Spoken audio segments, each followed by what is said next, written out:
we came this far because of the team spirit. So every time we face difficulties, we worked on our spirit to build the morale, because it's not an individual sport, it's a collective sport. That's right. So we sing, we pray together, we dine together. So you actually started your football journey as a goalkeeper? Yes, as a goalkeeper. My sincere advice is first, don't neglect education. And reality is, after football, you have a life to live, so you should not neglect school. For now, I have not given up on becoming a champion. I want to become a champion, and I will become a champion. Hi guys, you're welcome to Hippo Infos. We're going to be giving you another edition of the Octopus, a player focus. This time we'll be talking to one of the key cocks of Yong Sports Academy during this MTN Elite One playoffs, NJIBERO Durell. But before then, let's talk about the team Yong Sports Academy from Bamenda, who have had a very difficult parcours during this season, but found themselves one obstacle after the next. Found themselves at the playoffs, struggled to get to the top spaces, but finally the hammer of the homologation committee hit them hard ahead of the final game of the MTN Elite One Championship. But notwithstanding, the players still hold a very high spirit as they plan against their game tomorrow, the last game against Column Tija Elobo. The players themselves, we are in camp with them, they've said that they're going to be playing that one for their families and for their teammates, as well as their coaches and team officials who have been suspended. Today we'll be talking to NJIBERO Durell and maybe a few other teammates. So ride along with us on the Octopus. See you shortly. Hi guys, you're welcome to the Octopus. As already mentioned, today we'll be talking with NJIBERO Durell, one of the key figures in this Yong Sports Academy team. Hello Durell. Hello. Good evening. Good evening. Yeah, we are going to have a bit of a discussion today. I know there's a lot we can talk about, but I want to focus on you as a person. Of course, we'll talk about Yong Sports Academy and the Cameroonian football in general, but let's begin with kind of an introduction. Who is NJIBERO Durell? My name, thank you. My name is NJIBERO Durell. I'm from Ngokitunja, Baba 1, Ndope, to be precise. As you know, I'm a player from Yong Sports Academy. This actually, I can say, my side job. Okay. Because professionally, I'm a teacher. I grew up, I can say most of all my life I've been in Bamenda. Okay. In Bamenda. All right, we are going to talk about the teacher part of it. Let's talk about the footballer. It's really very fascinating to see a teacher who plays football professionally. So, as a person, what inspired you to start playing football or to pick up football? Although yeah, you say it's a side hustle, but you are invested in this activity. You are actually a professional player in Cameroon, top division. What inspired you to become a footballer or to pick up football? Well, I cannot really say where I draw my inspiration from, because I actually grew up in football. I started playing football I think it was about 6. These local championships. Yeah. Then I was in schooling too. We participated. When I went to secondary school, I was among the first batch of the Yong Sports Academy training center. So you're actually a graduate of yes, I'm a graduate. Yong Sports Academy. Yeah. Wow. So as we were training then I think Payon was still alive, yes. He decided that we should enroll into the 3rd Division League. From there we can do evaluate how far the training is going, the progress. So that's how we registered under National Polytechnic Bamenda. From there we emerged victorious. We championed the regional league then, yeah. Came for interpost. Then we qualified. Then I think I was the second captain. Wow. With the manager, late Alphonse. Okay, that's a great history you have there with Yong Sports Academy. And just as a side footer for this particular interview, you have said you are a graduate of Yong Sports Academy. 2024, I think it's going to make Yong Sports Academy exactly 20 years. When you were coming for this competition, this playoffs which you are involved in right now, Did you, as a person, and maybe with your teammates, did you discuss the possibility of marking this 20th anniversary of the club with a historic, maybe title for the club? Did it cross your minds? Yeah, actually, we did not really have an idea. We only realized. We only heard rumors about it why the competition was going on. So it actually motivated us somehow, because there are things you do even for the dead. There are things you do even for the dead. So it motivated us somehow. If we were not doing it for those who are running the team now, we're doing it for the late Bayon. For the founder. The founder, yeah. Okay, so let's talk a bit about yourself. How would you describe your play style as a footballer? If you were in an audition right now, I want to describe your play style. What kind of player is NJIBERO? Will you say you're a box-to-box player, a central midfielder, a technician, an all-rounder? I don't know. I can say recently I'm a box-to-box. As football is evolving, you realize there are things you need to do to step up your game. So before, I was not a box-to-box. I was solely an offensive midfielder. Oh, really? Yeah. So, but now I think I'm doing more than that. You can see. Yeah. So I'm a box-to-box midfielder. Okay, let's talk about your football again. How do you prepare for a big game? We know you have had many big games, probably last season. The season didn't really begin very well. Lost, I think, your first 2 or 3 games of the season, but recovered, and towards the end of the season you had so many big games, to which eventually led you to qualify for the playoffs. So how do you prepare for a game which you consider a big game, as a player, as a person? Preparation for our games, especially big games like you tell me, it's just the mindset for us. It's just the mindset. We came this far as a team or as an individual. We came this far because of our mindset. We challenged ourselves on so many things. Yeah. Because in the midst of so many difficulties, we had to cling together as a team. I can say we came this far because of the team spirit. So every time we face difficulties, we worked on our spirit. Yeah. On our spirit, our bonding. Every time we see, when you have a colleague, or let me say a teammate who feels down, you look for a means to help support, to build the morale, because it's not an individual sport, it's a collective sport. That's right. So we sing, we pray together, we dine together. If you had to share a bottle, we share a bottle together. Yeah. That's how we play our games. You know, we don't do more than that. That's great. Now, you have been one of the key performers in this Yong Sports Academy team that has captured a lot of neutrals in that midfield. We are going to talk about how you carry yourselves, how you manage the pressure that comes with performing in these big games. But we'll talk about that right after the break. Thank you.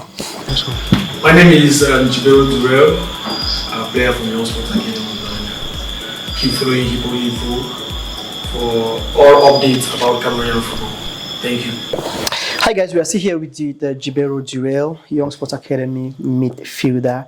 He's been telling us about his career, his football journey so far. So Durell, tell us, how did you become an Elite 1 player? You've mentioned the fact that you started playing football at a very tender age. But can you trace us a little bit of your footballing history? Maybe from a tender age to maybe when you first played Elite? I think I can recall a few moments. Well, when I left primary school, I had to enroll into secondary school. We went to progressive then. You know, there was this finance school. Yeah. So when you went to secondary school in Bamenda. Yes, in Bamenda. Yeah. So in the course Progressive. in progressive, to be precise. You know, it's also a young. So you are a real Young's child. Yeah, I that's what. That's why I'm part of them. I'm part of them actually. Yeah. So in the course of these finance school competitions, some of us were selected. I think we were the first batch, about 15 of us. I think 80% plays first. Can you remember some names? Yes, Tegemo Emmanuel who played for is a player for Rivers United now. Okay.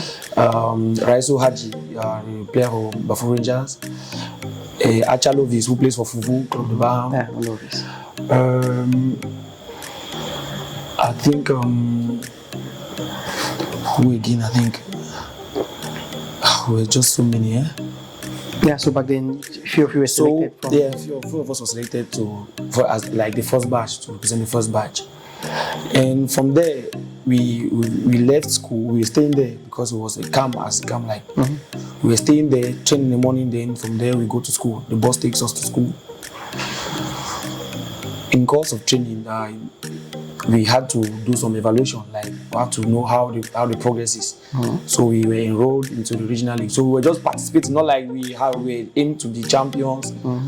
As football, we were playing, things were moving. Then I was still a goalkeeper. You were a goalkeeper. I was a goalkeeper. Wow. So you actually started your football journey as a goalkeeper? Yes, as a goalkeeper. That's interesting. So because I was so good with leg works, there were times that I play in front, and times that I go, like the first regional league we were playing during the Cameroon Cups. I was playing ahead as the centre forward. I was playing ahead. So there were times like that. So we participated in the competition, the regional leagues that year, and we emerged victorious by winning a Metro Security Victoria team. Even though we were underdogs, so we did not even believe we could get there. So it was somehow very interesting because we were just trying to prove a point then. I was still a goalkeeper. So we came for Interpose and we were paired because I think Interpose, or it's the same now. That was still as the first batch of it? Yeah, the first batch. That was still the first batch. So it was still the first batch. So we came and we were paired with Southwest and Littoral. That has been a normal thing even. We won the first match, the second match we did. That's how we emerged victorious too, and National Polytechnic was in Elite 2. That was there. So, and I was a goalkeeper. I was the one playing actually. I was a goalkeeper. For those 2 matches, I was a captain. Okay. Yeah. So we came back, like, the coaches with their own kind of philosophy about the game. I did not have any experience, so I could not play. That's how I started. Football started treating me badly then, because I played for National Polytechnic for about 3 years. I was never a first goalkeeper, a first choice.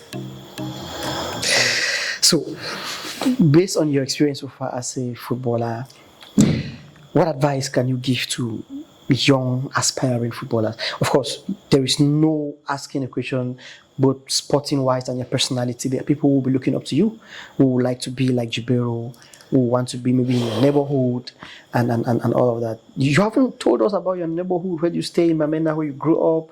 I don't know, but we'll get to that. But what advice would you give my young aspiring footballers? Yeah, my sincere advice is first, don't neglect education. Okay. Yeah. Because that was one of the things that made me go back to school. Because before I even, when I was playing football, playing elite football. When I was playing elite football, I did not have any certificate. I left for school, came back, and I was still at the same level.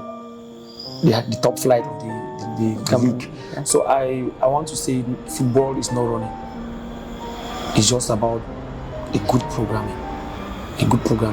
And reality is, after football, you have a life to live. So you should not neglect school. Okay. Thank you. That's great advice. Now, what are your goals as a person, as a player? Personal goals, first for yourself and then for your team, especially your short-term goals and maybe medium-term goals. For now, I've not given up on becoming a champion. Okay. I've not given up. If I could still play ball after all the difficulties I faced, as that means there's always hope. I want to one day be a champion, and to also be a Cameroon Cup winner. for now, because I cannot talk about my aspirations of going out of the country to play professional football. I think it's slim now. It's a bit slim because of so many things with it, so many difficulties. Truth, so many difficulties. But then I've not given up. I want to become a champion, and I'll become a champion. Wow. Mind this, I'll become a champion. That's great, motivation. Now, how do you stay motivated as a person? Of course, everybody faces difficult moments every now and then, personally, family-wise, social-wise. How do you keep yourself focused and motivated? Well, I grew up to realize that you alone can motivate yourself. You have your intrinsic motivation. When you depend more on external factors, you're misleading yourself, because there are times that those factors will not be there. But when you have this your personal motivation, like you want to do this, you have to do this, you can achieve this, you will not give up. You will not give up. For me, my motivation is 20% external and 80% internal. Okay, so you try to make sure that you keep yourself at the center of most of the important things. Yeah. Okay, can you share with us some behind the scenes story about your footballing career so far? Something that probably you have never shared to anybody. It's for the pleasure of your fans and probably those who want to get closer to you. There was this story, like when we came back from Interpost, that was in 2014, no, 2010. 2010. My mom, she never, because she like, go to school, leave this thing and go to school, right? So because she was not seeing any benefit, then nothing was coming. We came back, then we had to enroll into Elite 2. That was my first signature, my first signing prim. Payon gave me 450,000. Wow.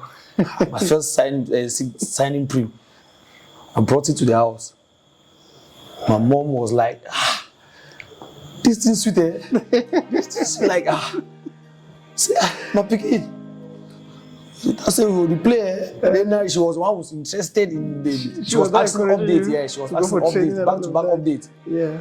Now I think that was the funniest part of it, because from there she started supporting me always. Okay. Okay. So that's it. The life of a footballer, it's ups and downs. Yeah. So you must have a role model, or maybe a couple of role models, footballers. Do you have any local footballer role model, past, present, as well, maybe on the world stage, the kind of player that you look after and try to copy on the pitch? Yeah, I always loved watching Jean de Macron play. That was one of the coolest players I've seen, like locally, or let me just say, for the national team. President Makaya. So 90% of the things I do today, 90% of the things I do today. And you do have that Macron personality on the pitch. That's full of energy. He was kind of my motivation too. Okay. He motivated me somehow. Like, you could do this, when he plays, I feel like I can do this. If I can do this, I can play at this level too. Yeah. So I was motivated to try to do these kind of things. And at the higher level, I don't know if my idol is Cristiano Ronaldo. So there's nothing you can say about Cristiano Ronaldo that I won't argue. Once you're against him, you're against me. But that was football for me, because you just like somebody, or you just appreciate somebody because of some particular thing. Not like he's the best or has done things people cannot do now.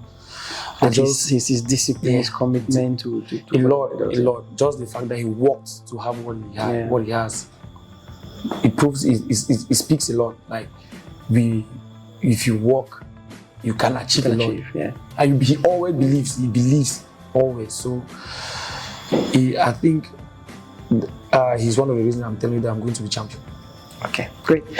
We wish you the best in that quest for your championship. Thank you. Now, do you have a special message to maybe guys of your neighborhood where you grew up? Probably they may stumble on this video. You want to say something to the guys of your neighborhood, maybe appreciation, some kind of.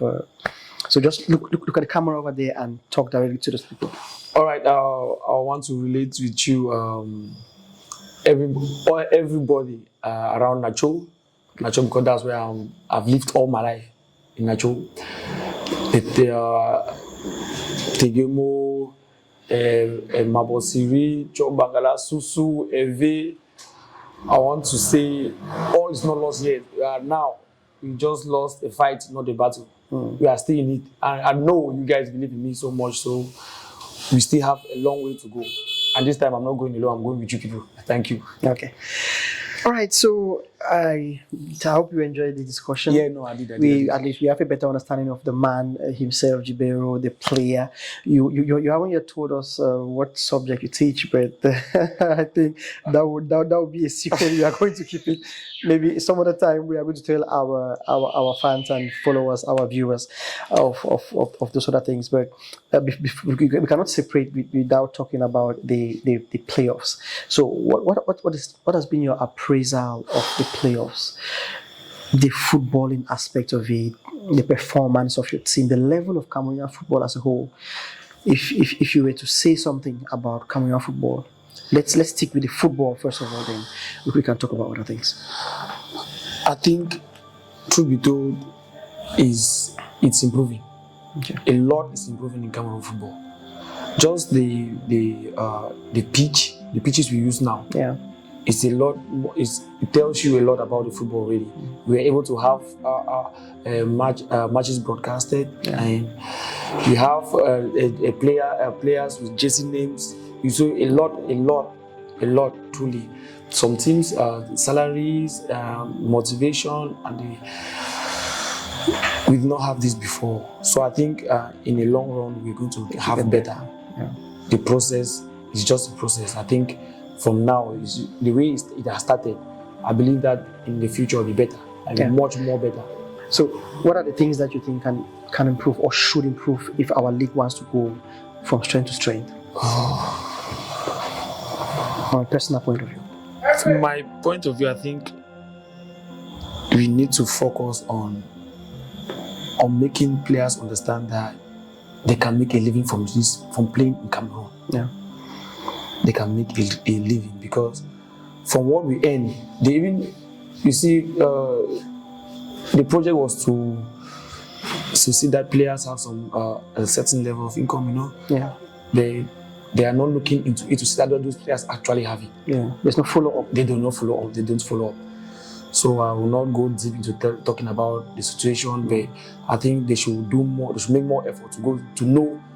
Like if you put you place an objective, you try to see how far the presidents are going to motivate the players, to pay the players to what they are doing, the player condition. Because once you sit up there and say do this, and you don't go and check if they are actually doing it, nothing is going to change. Okay.